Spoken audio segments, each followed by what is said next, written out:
Olá pessoal, sejam todos muito bem-vindos à nossa nona aula. E nessa aula então a gente vai continuar estudando integrais de linha, só que agora em relação a campos conservativos. Vamos ver o que significa campos conservativos, vamos ver a definição de conjuntos conexos, conexos por caminhos.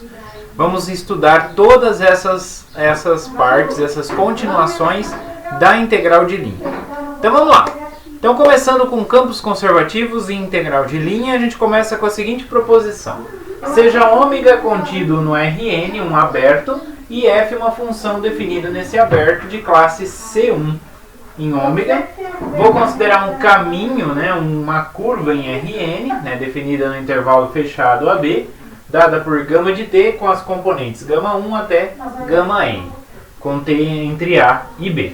Então, uma curva suave por partes, lembrando o que é suave por partes? Significa que tem alguns pontos onde ela não tem reta tangente, tem alguns bicos. Então, ela é suave por partes, tal que gama de A é A e gama de B é B, certo? Então, o que vai acontecer? Se o campo de vetores f for igual ao gradiente ser dado por um campo gradiente, o gradiente de uma função f, dessa função f, então o campo dado pelo gradiente da função f, a gente tem então que a integral de linha do campo de vetores vai ser, na verdade, a f no ponto final menos a f no ponto inicial. É como se fosse uma extensão do teorema fundamental do cálculo.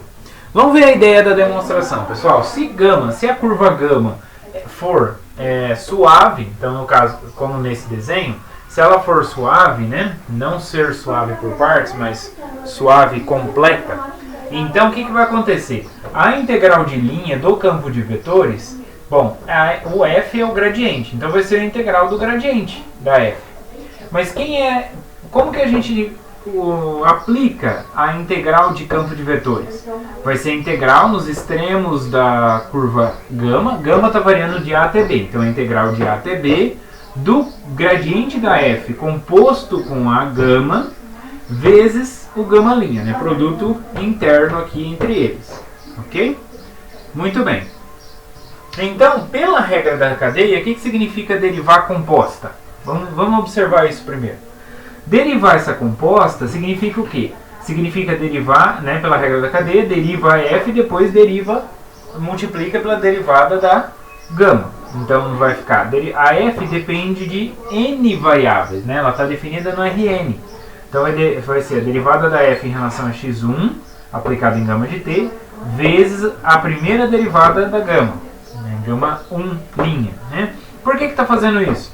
Porque como que eu faço o produto? Porque a derivada, aqui a regra da cadeia vai ser a derivada da f vezes a derivada da gama. Mas ambos são vetores. Como que eu faço esse vezes que eu falei? É o produto interno. Então o produto interno vai ser a primeira coordenada da derivada com a primeira coordenada do gama linha. Mesma coisa, derivada da f com relação à primeira variável vezes a derivada da gama, primeira variável da gama. Primeira função coordenada da gama. E assim por diante, até a última coordenada, derivada da f com relação à última coordenada aplicada em gama vezes a derivada da última função coordenada da curva gama. Ok? Tecnicamente, isso aqui é o quê? É exatamente o gradiente da f vezes o gama linha de t. Então, o gradiente da f vezes o gama linha de t é exatamente a derivada da f em relação a t, a derivada da composta em relação a t. Então, do teorema fundamental do cálculo, quem que vai ser essa integral de linha desse campo gradiente? Vai ser a integral de A até B, no lugar desse gradiente vezes o gama linha, eu vou colocar a derivada de f composta com gama. Mas a integral da derivada é a própria função nos extremos, então vai ficar f de gama de b menos f de gama de a. Mas gama de b é o bzão e gama de a é o azão, então vai ficar f de bzão menos f de azão, exatamente como o teorema nos diz, ok? Bom, e se ela for suave por partes? Se ela for suave por partes, eu vou aplicar esse primeiro passo, em cada um dos trechos onde ela é suave.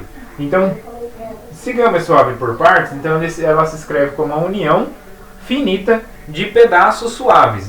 Cada pedaço eu chamei de gama 1, gama 2, até γn.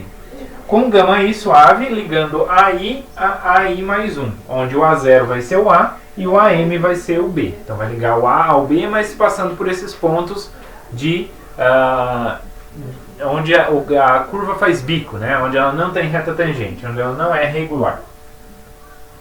Então quem vai ser a integral de linha do campo gradiente?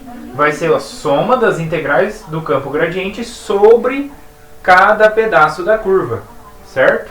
Então, consequentemente, é só aplicar. Então vai ficar f do A1 menos f do A, mais f do A2 menos f do A1, e assim por diante, até o último elemento, que é f de B menos f de A menos AM menos 1.